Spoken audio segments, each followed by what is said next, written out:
રામ રામ રામ રામ રામ ખૂબ રામ રામ રામ દરેકને રામ તમારી માતાઓને રામ ખૂબ આશીર્વાદ દરેક દીકરાને આશીર્વાદ તમારી માતાઓને આશીર્વાદ કોઈ દૂરથી આવ્યા છે કોઈ નજીકથી આવ્યા છે દરેક દીકરાને ખૂબ જાજા રામ રામ ને રામ મારા નાથ સુધો તમારો જયકારો પહોંચતો નહીં મારા ભાવેક બન્યા છો ને તો હું મને તો સંભળાય છે તમે બોલો છો મારા કાન સુધી અવાજ આવે જ પણ તમારો અવાજનો જયકારો મારા નાથ જોડે પહોંચાડવા બેઠી છે કાંડા હું બેનડી હો એટલે કહું કે એક વાર કદાચ મારા રામનું રટન કરી લેજો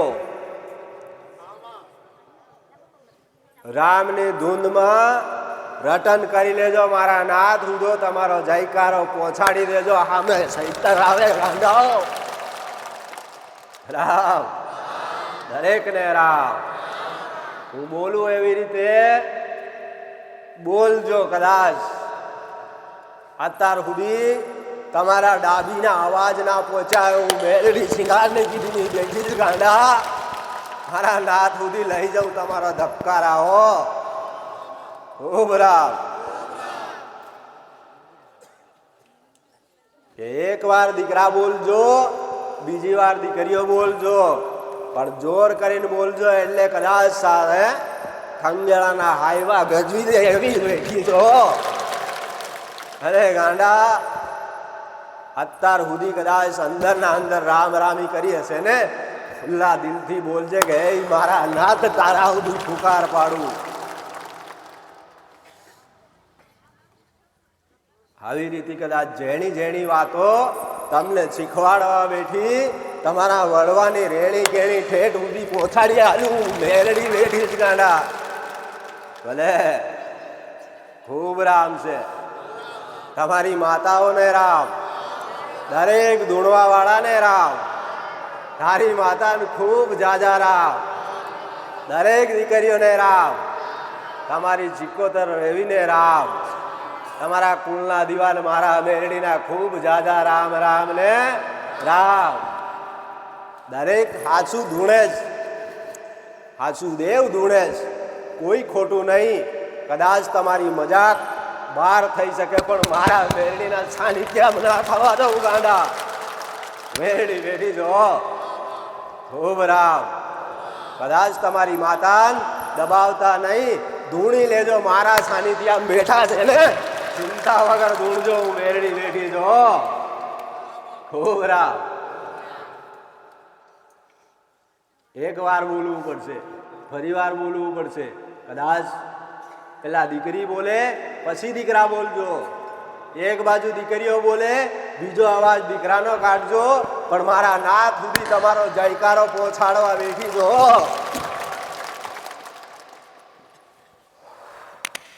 રામ આવી રીતે ના ચાલે પટેલ આવી રીતે ના ચાલે પેલા જે તે એક નિર્ણય લેવાય કદાચ દીકરી બોલતી હોય ને તો દરેક દીકરીઓ એક તરફી બોલજો ફરી પાછા દીકરા બોલજો હું એટલે કહું કે મારા નાથ સુધી તમારો ડાભીનો અવાજ ના પહોંચાડી આલો તો સિંગારની દીદીની મેરડી વટી જાઉં ગાંડા આ તમને બોલું શું કામ કે કદાચ તમે બોલો છો ને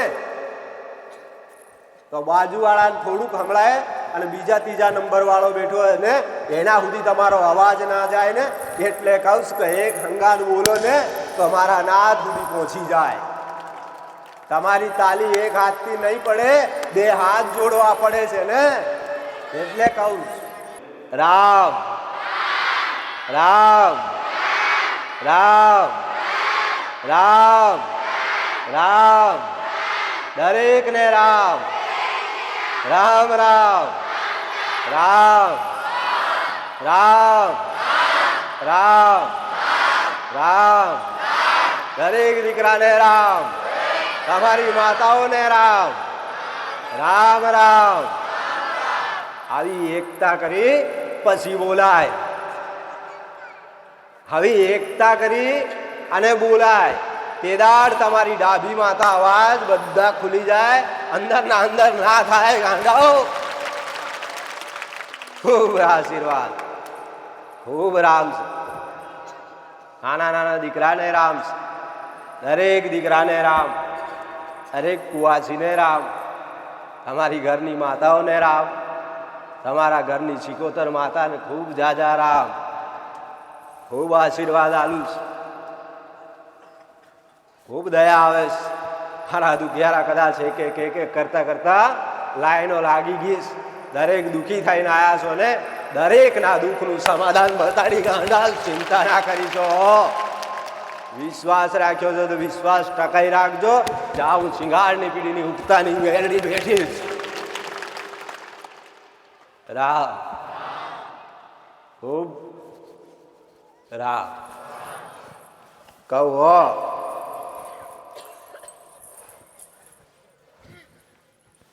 જેણી જેણી વાતો કરવાની છે.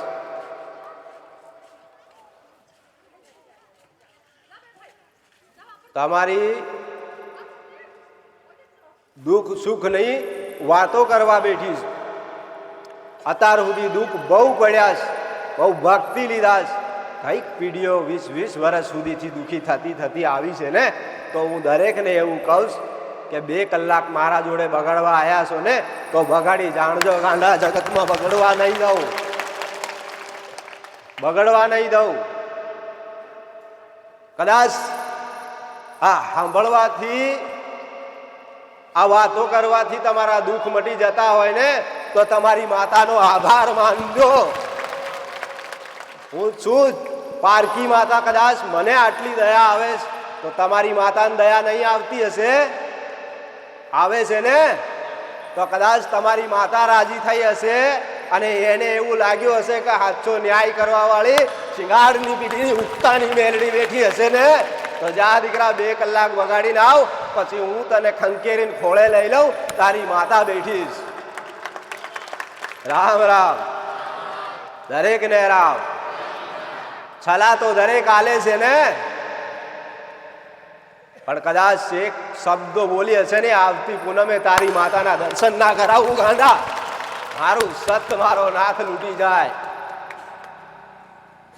આ માઇન્ડ માગતા તમને શીખવાડું છું. હજી કહું છું, ખૂબ સાંભળું છું. દરેકની અરજી મારા જોડે આવે છે, પણ કોઈ શું માગે છે? અને પ્રાર્થનામાં તમારી માતા લાગે એવું કરજો કે મને ગમે, તમારી માતાને ગમે, અને એ વસ્તીના દુઃખ મટી જાય ને એવું કંઈક માગજો. હું મેલડી બેઠી જ ગાંડા. રામ, મારું પરવચન સાંભળવા આવ્યા છે. અઠવાડિયામાં 1 આંટો હું મેલડી કદાચ તમારા જોડે વચ્ચે બી અને વાતો કરતી હોય ને, આભાર માનજો તમારી માતાનો. ખૂબ રામ. એટલે કહું છું કે આ બધું બરાબર છે, પણ નાના મોટા દીકરા હોય છે, દીકરીઓ હોય ને, એને ખબર ના પડતી હોય ને, તો એને છલા આલજો અને શીખવાડ દેજો. આવી રીતે ના કરાય. કોકને અડશે, કોકને કાનમાં અવાજ આવે, આવું ના કરીશો. અને પણ જોજો, કદાચ માગવું હોય તો એવું કંઈક માગજો મારા જોડે. કદાચ હું તો કરુણાનો ભંડાર બેઠીશ, દરેક દુખિયારા માટે બેઠીશ, દરેક માટે, દરેક મારા દીકરા હું તમારી માવતર બનીને બેઠી છું ને, તો એવું કંઈક માગજો ગાંડા, જગતમાં માગવું ના પડે.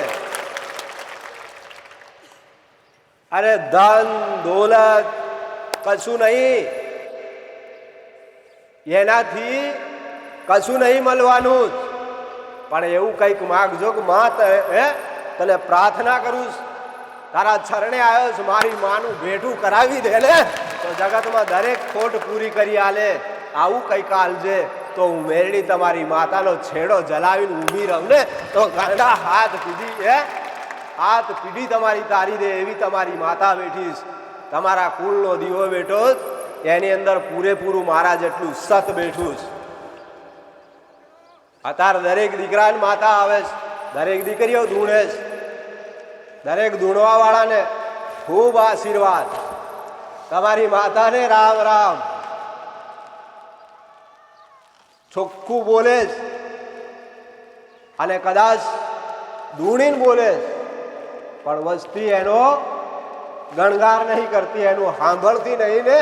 તો મારા જેવી મેરડીને પ્રાર્થના કરજો કે મારી વસ્તી માનતી થઈ જાય ને તો તને લેખ શ્રીફળ સુંદડી ચડાય. જાઉં તારી વસ્તી મનાવી આલું ગાંડા રામ.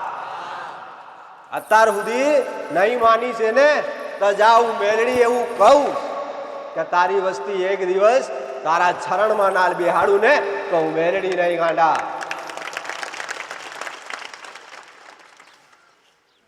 કદાચ કોઈએ તમને કીધું ના કીધું હું નહીં જાણતી, પણ જરૂરથી કહું કે ચૈતર આવે છે. દરેક ધૂણવા વાળા, દરેક ભૂવા, દરેક ભક્ત મારા સાનિધ્યમાં બેઠા છે ને તો અત્યારથી તૈયારી કરજો. વાહે ચૈતરના વાયરા વાગે એના પેલા તમારી માતાને અપનાવવાના ધંધા કરજો, એને પ્રાર્થના કરજો. માં અત્યાર સુધી રખડ્યા 12 મહિને એક વાર ચૈતર આવે છે, વારંવાર નહીં આવતી ગાંડાઓ. ખૂબ રામ. એટલે કહું છું કે તમે જે પ્રાર્થના મારી અગાડી કરો છો માં બહુ દુઃખી છે. અમુક એવી દીકરી બોલે કે માં આખું ઘર મારું સાંભળતું નહીં, જેટલું કમાઈને લાવું એટલું ભૂસ થઈ જાય, કંઈક દવાખાના ભરી અને હું થાકી ગઈ, કંટાળી ગઈ. કદાચ ભગવાન મને મારી નાખ. અરે આ સંસારમાં રહેવું નહીં. હું દરેકનું દુઃખ જોઉં છું, દરેકની માતાને કગરું વગરું એને કહું છું આટલી બધી તારી વસ્તી પીડાઈશ, થોડી ઘણી કૃપા કર, થોડી ઘણી દયા કર તારી વસ્તી ઉપર, થોડો ઘણો હાથ રાખ. તારી વસ્તી જે તે કરી અને આ નડવા વાળા દેવનું સમાધાન કરી દે ને પછી મારા જોડે લઈ લઉં. પણ તોય છતાં દીકરા એક બાજુ છલા હાલું, બીજી બાજુ કાઢી નાખે છે, બહુ ઉતાવળ કરે છે. આટલા સમયથી વેઠ્યું છે ને, હજુ 6 મહિના મારા જોડે ટકી જાને ગાંડા. મૂળ્યા હો તે દુઃખના ઉખાડી નાખું. મેરડી બેઠી તો એટલે કહું. શું કામ કે કદાચ 20 વર્ષથી દુઃખી છો, કોઈ 10 વર્ષથી, 7 વર્ષથી છો ને તો ખાલી 6 મહિના તો ટકી જાઓ મારા સાનિધ્યમાં.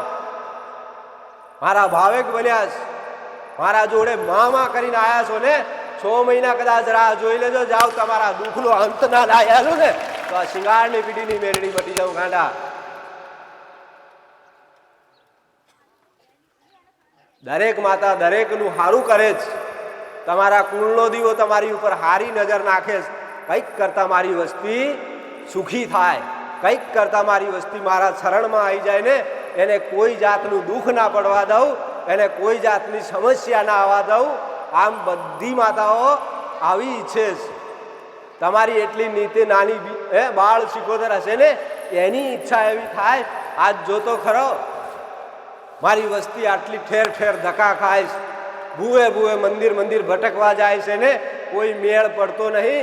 કંઈક કરતી તારા સાનિધ્યમાં લઈને આવીશ, મારી વસ્તીને સારી સલાહ આલજે, કંઈક કરતા મારી વસ્તી બસી જાય. કંઈક એવી બીમારીઓમાં કદાચ કોઈ ઘરના સદસ્ય, કોઈ પરિવાર જતું રહ્યું હશે ને, ખંડિત થતા થતા એની માતા બહુ દુઃખી થાય છે. અને દુઃખી થઈને મારા જોડે આવે છે અને મને કહે છે મેરડી તારો આભાર. તમારી માતાની વેદના તમે સમજી નહીં શકતા ને. તમારું દેવ હાથ બાંધીને રડે છે ઊભું. આજ મારી વસ્તી લૂંટાઈ ગઈ, જોતો ખરી જરા.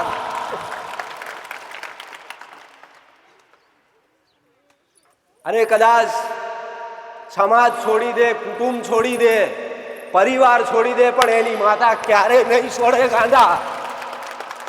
એકવાર મારા જેમ હડીખમ ઊભી થાય ને તો આખું જગત જોતું રહી જાય. આવું કંઈક તમારી માતા જોડે માગજો. ત્યાં હું મેરડી વસન આલીને જાઉં છું. કદાચ તમારી માતાને 12 મહિને ના જાગૃત કરી આલું ને મેલડી મટી જાઉં ગાંડા. આટલું તમને પ્રાર્થના કરવી પડશે, માગવું પડશે તમારી માતા જોડે, અને હવાર હાંજ લાડ લડાવવા પડશે, પ્રાર્થના કરવા પડશે, મામા કરવી પડશે કે માં કદાચ જગતની માતાઓ આટલું કામ કરી શકતી હોય તો માં તારામાં થોડી કમી છે. માં કદાચ હજારો લાખો ગુના થયા હશે ને, હું માફી માંગવા તૈયાર. દીકરી હોય અથવા કોઈ દીકરો હોય ને, એકવાર કહેજે કે લાખો ગુના મને માફ કરજે, અને માં મેં આટલા ગુના કર્યા, જાઓ તમારી માતા માફ કરી દે, હું મેરડી બેઠી જો. ખૂબ રામ. આવું બધું ધીરે ધીરે માઇન્ડમાં ઉતારી લેજો. તૈયારીમાં કશું કામ નથી થતું, પણ હું એવું કહું, જરૂર કહું, પણ 6 મહિનાની અંદર તમારી માતા તમને વેળે વાતો કરે, સપને વાતો કરે, પડસાયો નાખે કે દીકરા લે ચાલ હું પાવાગઢ બેઠીશ, તું મારા પૂનમ ભરવા આવજે, દર્શને આવજે. 2 દિવસ પહેલા તમારી માતા તમને ઘેરથી લઈ જાય. તમારી માતા સંકેત આલે કે પાવાગઢ પૂનમ ભરવા જવાનું છે, હું માતા બેઠીશ. તેદાર તમારી માતાને આગળ કરી અને એની માતા જોડે જાજો, આશીર્વાદ આલે, જા કલ્યાણ તારું થાય. આવી પ્રાર્થના કરજો. કઈક કદાચ કોઈ મજૂરીએ જાય ને, પેલા ઘરમાં એક શ્રીફળ આલી તમારા પૂર્વજ તમારી સિકોતરને કામ ધંધે લઈ જાજો. કોઈ દિવસ તમારા કામ ધંધામાં ખોટ ન પડે કાંડા. અમુક નહીં કહેતા બહુ બધી મહેનત કરીશ, મજૂરી ઘણી કરીશ, તોય છતાં અમને પૈસો હાથમાં રહેતો નહીં. આટલું બધું કામ કર્યું, સામેથી અમને દેવાય, મજૂરી વધી ગઈ અને આટલો ખોટ પડ્યો, તો પેલા તમારી માતાને પ્રાર્થના કરજો, માં કદાચ 2 પૈસા કમાઈને પેલા તન ધરાવી અને મારા પૂર્વજ તને આલી, પછી આનું કામ કરી, તો ગમે ત્યાંથી તમારી માતા આશીર્વાદ રાખે, 1 રૂપિયો તમારો આગો પાછો નહીં થવા દે. અમુક તો એવી વસ્તી પડીશ, મજૂરી મહેનત કરી 2 પૈસા કમાઈને ઘેર આવે, અને ઘેર આવ્યા પછી 4 દાડા ઘરમાં ના રહે, અને કઈક બીમારી આવે ને તો દવાખાના ભરી આવે. તો આ મહેનત તમે કરો છો, પણ તમારી માતાને ભેળી રાખી, તમારા પૂર્વજને ભેળો રાખી, પછી આની શરૂઆત કરો ને ગાંડાઓ. તમારા પૈસા વેડફાય નહીં, તમારી મહેનત પાણીમાં પડે નહીં. હું તો આટલી પારકી માતા સલાહ આલતી હોય તો તમારા ઘરનું દેવ કેવું હશે એનો અનુભવ કરજો, એને પ્રાર્થના કરજો. તમે ત્યાંથી આવો અને પારકી માતાઓને રામ રામ કરવા જાઓ, આટલા લાવો, આશીર્વાદ લે, જા સુખી થા. અને પછી કંઈક કરતા સામે નુકસાન આવે ને, તેદાર તમે ભોગવી અને મૂડી એમની એમ આલી અને પછી હાથ ખાલી કરીને પાછા જતા રહો ને, ત્યારે તમારી માતા કે ફટશે ગાંડા, અને ફટશે આજ હું માતા બેઠી, મને ના ઓળખી શક્યો. તેદાર તમે લૂંટાઈ જાઓ. આ તમારામાં માઇન્ડમાં બે છે કે નહીં? તો અત્યાર સુધી કઈક વસ્તી એવી છે ને કે રાત દાડો મહેનત કરે, કોઈ છતાં પૈસા બચતા નહીં ને, તો કયું દેવ આ પૈસા લૂંટી જાય, તમારી મહેનતનું ફળ ખાઈ જાય. તેદાર તમારા પૂર્વજ હોય નહીં તમારા જોડે, તેદાર તમારી માતા હોય નહીં. કોકનું સારું કરો તો પ્રાર્થના કરીને તમારી માતાને કહેજો કે માં મારાથી સારું થાય તો જ કરાવજે, પણ ખોટું કોઈનું ના કરાવતી. તેદાર તમને ભગવાન કે માતાજી સાથ આલે કે જા દીકરા તારું કલ્યાણ થાય. હું મેરડીએ એવું કહું છું ગાંડા રામ. દરેક એવું કે કરમ કરજો, દરેક એવું કે સારું કરજો, દરેક એવું કે રામ રામ કરજો, દરેક એવું કહે કે માતાને પ્રાર્થના કરજો. પણ હું એવું કહું છું કે બધું બરાબર છે, પણ તમે 2-5 મિનિટ રામ રામ કરો, તમારી માતાને પ્રાર્થના કરો ને, એના ખાતામાં જમા કરજો. એનું વ્યાજ તમને ખવાડે, એ વ્યાજ તમને તમારા પરિવાર ઉપર સુખ શાંતિ આલે. એની અંદર બેલેન્સ વધી જાય ને, એની મૂડી આમની આમ ઊભી રહે, એની વ્યાજથી એની વસ્તી આખી જિંદગી પાર કરી દે ને, તોય છતાં ના ખૂટે ગાંડા. મૂડી મૂકી દેજો. જેમ તમારા બેંક બેલેન્સ કદાચ પડ્યા હશે ને અને એ એફડી થયા પછી એનું વ્યાજ મળે ને, એમની એમ તમારી માતા તમારા ઉપર કરુણા કરે કે લે દીકરા હજી કેટલું જોઈએ. જરૂરી નહીં કે આ બધું ભક્તિ કર્યા, પણ તમે બેહતા ઉઠતા તમારી માતા બે અગરબત્તી થઈ ના થઈ પણ હૃદયથી પ્રાર્થના કરજો કે માં જાણે અજાણે કદાચ મારાથી ભૂલ થાય, મને ક્ષમા કરજે, પણ જાણતા નહીં કરાવતી, મારી આંખ નજરે ના કરાવતી, કોકને આહામ ના આવવા દેતી ગાંડા. કેદાર માતાજી તમારી ઉપર દયા ને ભાવ રાખે છે. તમે અત્યારે બધી સલાહ સાંભળો છો. સાંભળ્યા પછી મારા સાનિધ્યમાંથી ગયા પછી પાછા ભૂલી જાઓ. શું કહે? ભૂલી જાય છે. આ બધું ભક્તિ કરીએ છે ને, માતા જોડે હાથ જોડીને કહે છે કે માં કોઈનું નહીં જોતું, ને બાજુવાળાનું કદાચ કોઈનું એવું હોય ને 500 રૂપિયા મળવાના છે લેન્ડ. અને દરેકને કહું છું હકનું બરાબર છે, હક તમારું બરાબર છે, પણ ખોટું કદાચ તમારા જોડે ટક્યું ના હોય ને, અને ટકશે નહીં, હું મેળવી એવું કહું છું. અને કદાચ હું મારી વસ્તીને મળીશ તો અત્યારે આટલા ભાવિક ભક્તોની અંદર કદાચ તમે મને ના માની હોય, ના કદર કરી હોય તો શું કામનું સત મળે? કોઈ માનવા વાળું ના હોય, કોઈ એને નમવા વાળું ના હોય તો સત શું કામનું? એમ અત્યારે તમારી માતાઓ બેઠી છે ને, તો એને કોઈ નમે નહીં તો માતા શું કરે છે? સત કોઈ કામનું ખરું?